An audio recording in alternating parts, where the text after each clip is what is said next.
It's not just a Winnipeg thing or not just a PTE thing. It's across this country and certainly across the entire world. There's a crisis in the theatre sector globally.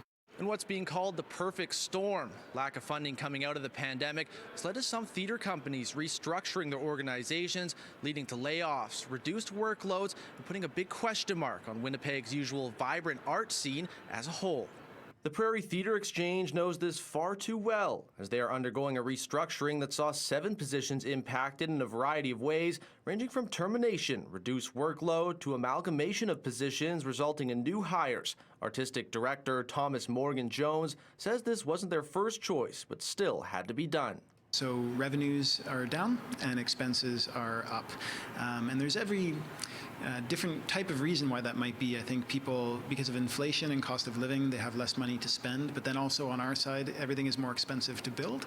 But when you put that together as a math equation, it makes it difficult to move forward.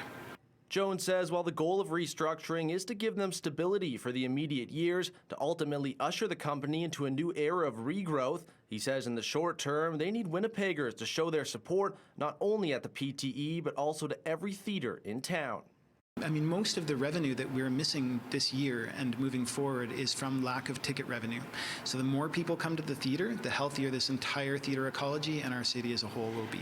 And PTE isn't the only theatre that has been forced to make changes. We've had to shift our core values, from being sort of a closed-in, homogenous, community-centered theater to a very local, national, and international theater, to be able and wanting to give voice to people that marginalized voices, and that's been part of the way that we've found new audiences. Artistic and General Director at Theatre Cercle Molière, Genevieve Pelletier, says while the pandemic really exacerbated the issue, she feels the arts have always been underfunded and undervalued for a long time. We have not been increased, let's say, from the Manitoba Arts Council in 20 years. And so basically, that just means a decrease every year. But with a, let's say, a variety of different things that we need to tackle. And theatre aren't the only ones affected in all this, as independent artist Ardith Boxall, who spent most of her life involved with theatre, including as the former artistic director for Theatre Projects Manitoba, which she worked as for 17 years, says restructuring affects everyone.